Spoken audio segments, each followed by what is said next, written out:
ವಿಶ್ವಾದ್ಯಂತ world sepsis ಡೇಯನ್ನು ಆಚರಣೆ ಮಾಡಲಾಗ್ತಾ ಇದೆ. ಸೆಪ್ಸಿಸ್ ಅಂದರೆ ರಕ್ತದ ಸೋಂಕು, ಅಂದರೆ ಇನ್ಫೆಕ್ಷನ್ನು. ಈಗ ಸುಮಾರು ಜನರಿಗೆ ಇನ್ಫೆಕ್ಷನ್ ಅಂದರೆ ಗೊತ್ತಿದೆ, ಸೋಂಕು ಅಂದರೆ ಗೊತ್ತಿದೆ. ಈ ಕೆಲವರಿಗೆ ನಿಮೋನಿಯಾ ಕಾಯಿಲೆ ಆಗ್ಬೋದು, ಅಥವಾ ಯೂರಿನರಿ ಟ್ರ್ಯಾಕ್ಟ್ ಇನ್ಫೆಕ್ಷನ್ ಆಗ್ಬೋದು, ಅಥವಾ ಚರ್ಮದ ಸ್ಕಿನ್ ಇನ್ಫೆಕ್ಷನ್ ಆಗ್ಬೋದು. ಸೊ ಅದಾದಂಥ ಸಂದರ್ಭದಲ್ಲಿ ಅದು ಪ್ರಾಥಮಿಕ, ಕೆಲವರಿಗೆ ಅದು ಹೊರಟೋಗುತ್ತೆ, ಇನ್ನು ಕೆಲವ್ರಿಗೆ ಏನಾಗುತ್ತೆ, ಈ ಸೋಂಕು ರಕ್ತಕ್ಕೆ ಹರಡುತ್ತೆ. ಸೊ ಅದನ್ನು ನಾವು ಸೆಪ್ಸಿಸ್ ಅಂತ ಹೇಳ್ತೀವಿ. ಸೊ ಇದರ ಪ್ರಯುಕ್ತ ಇವತ್ತು ನಮ್ಮ ಇಂಡಿಯನ್ ಪೋಸ್ಟಲ್ ಡಿಪಾರ್ಟ್ಮೆಂಟು ಒಂದು ಸ್ಪೆಷಲ್ ಪೋಸ್ಟಲ್ ಕವರ್ನ ಲಾಂಚ್ ಮಾಡಿದ್ದಾರೆ. ಸೊ ಇದರ ಮೂಲ ಉದ್ದೇಶ ಇದನ್ನು ಎಲ್ಲ ಜನರಿಗೆ ಮತ್ತು ಎಲ್ಲ ಈ ವೈದ್ಯಕೀಯ ಸಮುದಾಯಕ್ಕೆ ಇದರ ಬಗ್ಗೆ ಒಂದು ಜಾಗೃತಿ ಮೂಡಿಸಕ್ಕಂಥದ್ದು.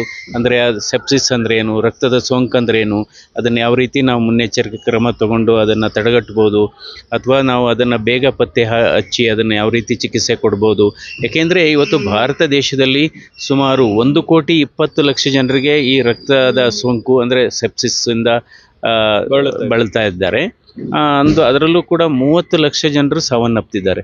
ಯಾಕೆಂದರೆ ಸೆಪ್ಸಿಸ್ ಬಂದರೆ ಇನ್ಫೆಕ್ಷನ್ನು ರಕ್ತಕ್ಕೆ ಅದು ಹರಡಿದರೆ ಡೆತ್ ರೇಟು 50 to 60% ಆಗುತ್ತೆ. ಸಿಂಪ್ಟಮ್ಸ್ ಹೆಂಗೆ ಗೊತ್ತಾಗುತ್ತೆ? ಅಲ್ಲ, ಸಿಂಪ್ಟಮ್ಸು ಜ್ವರ ಬರುತ್ತೆ, ಕೆಲವರಿಗೆ ಜ್ವರ ಬರ್ಬೋದು, ಬರದೇ ಇರ್ಬೋದು. ನಂತರ ಉಸಿರಾಟ ಜಾಸ್ತಿ ಆಗುತ್ತೆ, ಹಾರ್ಟ್ ಬೀಟ್ ಜಾಸ್ತಿ ಆಗುತ್ತೆ. ನಂತರ ಬ್ಲಡ್ ಪ್ರೆಷರ್ ಕಡಿಮೆ ಆಗುತ್ತೆ, ಹಾರ್ಟ್ ರೇಟ್ ಜಾಸ್ತಿ ಆಗುತ್ತೆ, ಉಸಿರಾಟ ತೊಂದರೆ ಆಗುತ್ತೆ, ಆಮೇಲೆ ಜ್ವರ ಬರುತ್ತೆ, ಚಳಿ ಬರುತ್ತೆ ಕೆಲವರಿಗೆಲ್ಲ. ಅದಕ್ಕೆ ಎಷ್ಟೋ ಜನರಿಗೆ ಸಿಂಪಲ್ ಯೂರಿನರಿ ಟ್ರ್ಯಾಕ್ಟ್ ಇನ್ಫೆಕ್ಷನ್ನಿಂದ ಸೆಪ್ಸಿಸ್ ಆಗಿ ಸಾವನ್ನಪ್ಪುವಂಥ ಸ್ಥಿತಿ ಬರ್ಬೋದು. ಅಂದರೆ ಬಹಳ ಮುಖ್ಯವಾದದ್ದು ನಮ್ಮ ಸ್ವಚ್ಛತೆ, ಅಂದರೆ ನಮ್ಮ ಹ್ಯಾಂಡ್ ಹೈಜೀನ್ ಅಂತ ಏನು ಹೇಳ್ತೀವಿ.